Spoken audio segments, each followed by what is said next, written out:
अक्सर लोग कहते हैं कि जब बाबा साहब भीमराव आंबेडकर वकील होने के बावजूद भी आजाद भगत सिंह का केस क्यों नहीं लड़े, क्यों उन्हें फांसी पर चढ़ने से रोका गया, क्या था इसकी असली वजह? इन सभी सवालों के जवाब इस वीडियो में मैं आपको दूंगा। बस आपसे दरख्वास्त है कि इस वीडियो को पूरा देखें।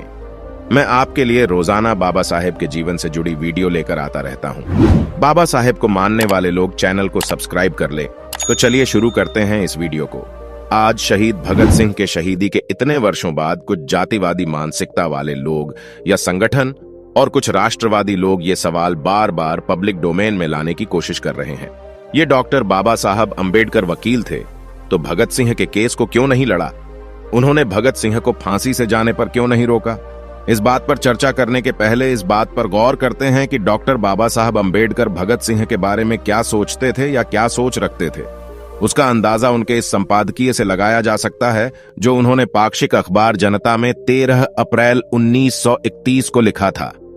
डॉक्टर बाबा साहब अंबेडकर भगत सिंह, राजगुरु और सुखदेव की फांसी को बलिदान के रूप में रेखांकित करते हैं और अपने संपादकीय को 3 बलिदान का शीर्षक भी देते हैं। ये पूरा संपादकीय पढ़ा जाए तो उसका निष्कर्ष यही निकलता है कि ये तीनों व्यक्तित्व ब्रिटेन की आंतरिक राजनीति के शिकार हुए।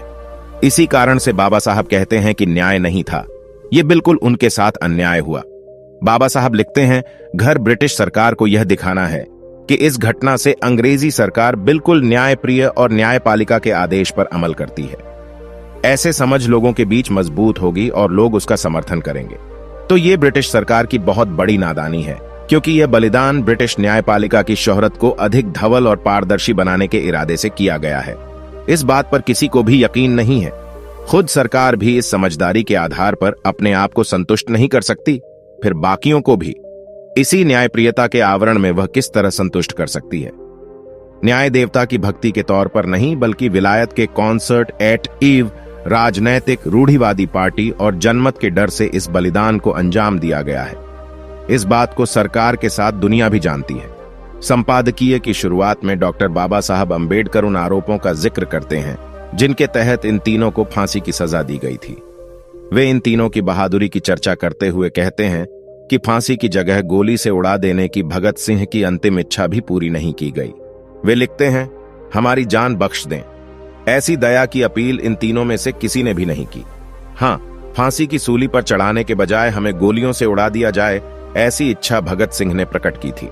ऐसी खबरें अवश्य आई हैं, मगर उनकी इस आखिरी इच्छा को भी सम्मान नहीं दिया गया।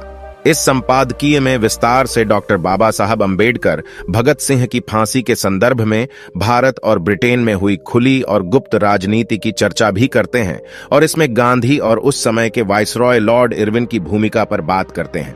डॉक्टर अंबेडकर की राय में एक गांधी और इरविन भगत सिंह की फांसी को लेकर आजीवन कारावास में बदलने की हिमायती थे, लेकिन ब्रिटेन की आंतरिक राजनीति और ब्रिटेन की जनता को खुश करने के लिए इन तीनों को फांसी दी गई। बाबा साहब अपने संपादकीय के अंत में लिखते हैं, लब्बो-लुआब यही है कि जनमत की परवाह किए बगैर गांधी इरविन समझौतों का क्या होगा। इसकी चिंता किए बिना विलायक के रूढ़िवादियों के गुस्से का शिकार होने से अपने आप को बचाने के लिए भगत सिंह आदि की बलि चढ़ाई गई। यह बात अब छिपी नहीं सकेगी। यह बात सरकार को पक्के तौर पर अब मान लेनी चाहिए। अब ये भी जानते हैं कि भगत सिंह के भारत की रूढ़ी परंपरा और जातिवाद के संदर्भ में क्या विचार थे। देखा जाए तो एक शुद्ध समुदाय में पैदा हुए शहीद आजम भगत सिंह सामाजिक क्षमता के पैरोकार भी थे। उनकी गणना न केवल भारत के बल्कि विश्व स्तर के क्रांतिकारियों में की जाती है। जो दानी बुनो, जो न पार्क व सुखराज, ऐसे विश्व स्तर के शहादत में उनका नाम शुमार है। महज 23 की उम्र में हंसते हंसते सूली पर चर्चा ना कुर्बानी की सर्वोच्च मिसाल है।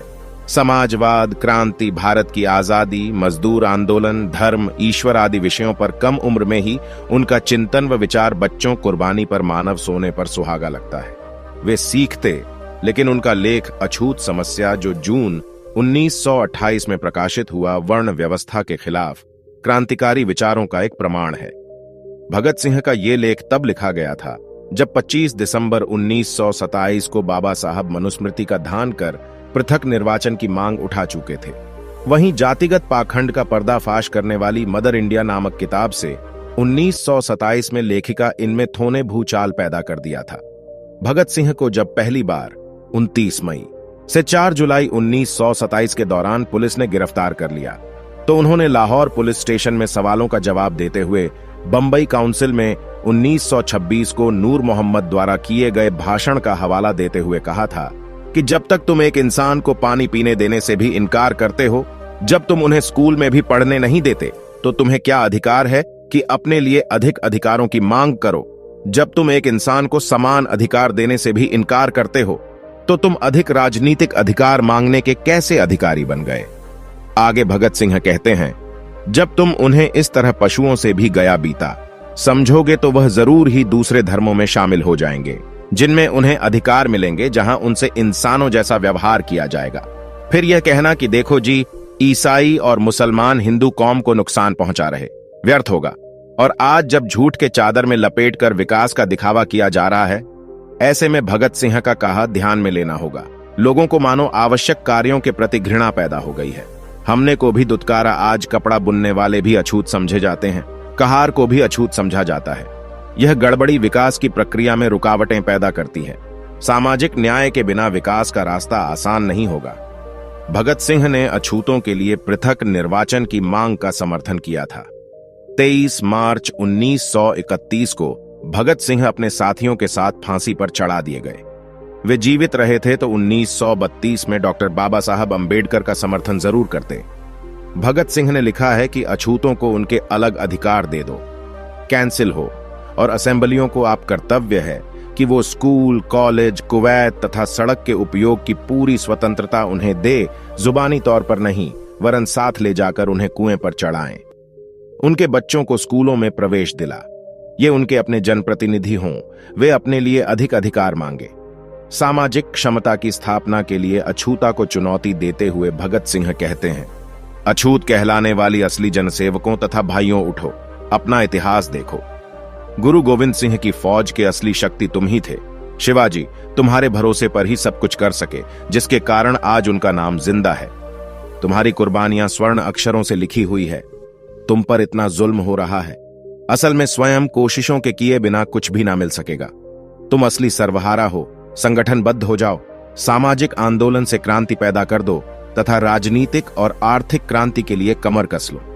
अब बात उस प्रश्न की जो बार बार उठाया जाता है, ये डॉक्टर बाबा साहब अंबेडकर वकील थे तो भगत सिंह का केस क्यों नहीं लड़े? उन्होंने भगत सिंह को फांसी से क्यों नहीं बचाया? तो हम यही कहेंगे कि इस सवाल का मकसद है दुष्प्रचार और केवल संकीर्ण मानसिकता का परिचय। सोशल मीडिया पर अक्सर सवाल पूछा जाता है कि अंबेडकर वकील थे तो भगत सिंह का केस क्यों नहीं लड़ा।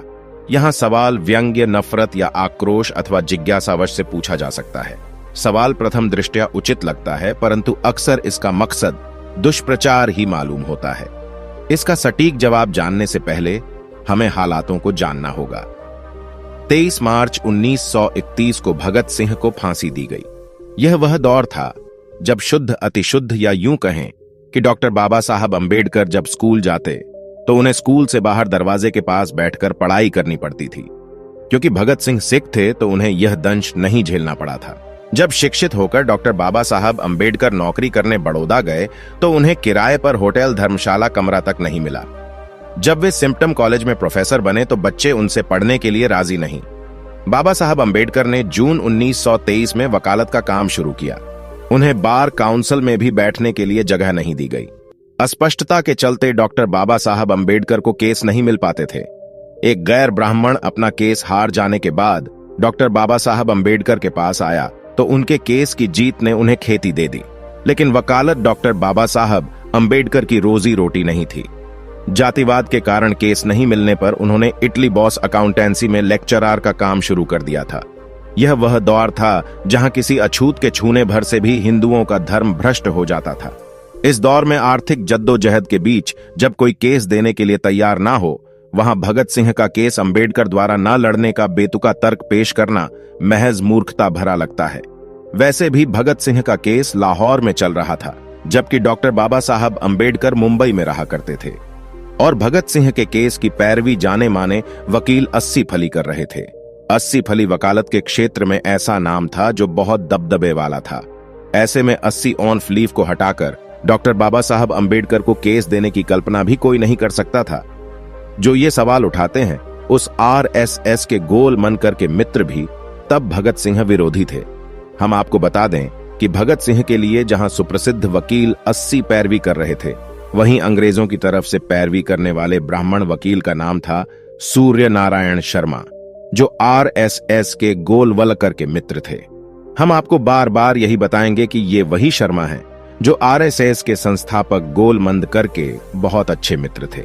याद रहे कि डॉक्टर बाबा साहब अंबेडकर ने 150 वर्षों की अंग्रेजों की राजनीतिक गुलामी के मुकाबले में 2500 वर्ष से भी अधिक की सामाजिक गुलामी को नष्ट करने के लिए अपना जीवन न्योछावर कर दिया।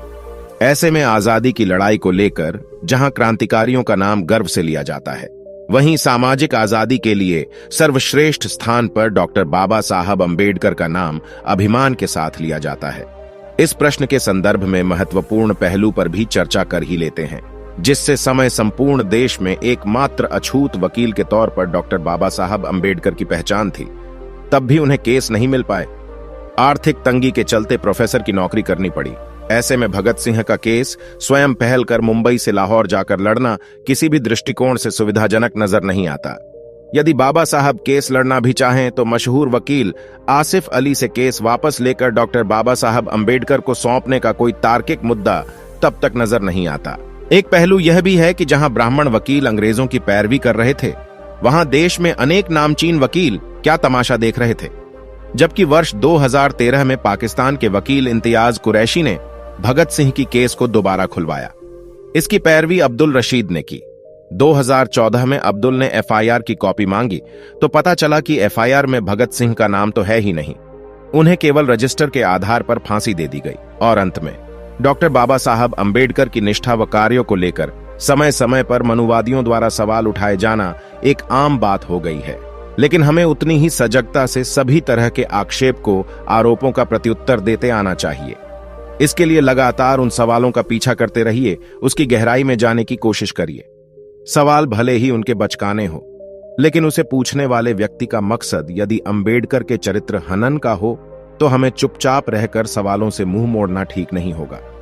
डॉक्टर बाबा साहब अंबेडकर के लिए अंग्रेजों की 150 वर्ष की गुलामी से कहीं अधिक जरूरी मुद्दा था 1000 वर्ष की सामाजिक व वर्ण व्यवस्था से जातिवादी गुलामी को समाप्त करना, और ये अत्यंत जरूरी महत्वपूर्ण लड़ाई डॉक्टर बाबा साहब अंबेडकर ने लड़ी। अब हम क्यों चुप रहे? हम बोलेंगे, और हम भी इन छद्म राष्ट्रवादियों पर, संकीर्ण मानसिकता वाले मनुवादियों पर भी सवाल खड़े करेंगे। ये तुम्हारी आरएसएस ने क्यों नहीं बचाया? वीर शहीद भगत सिंह को बिल्कुल ये सवाल लाजमी है।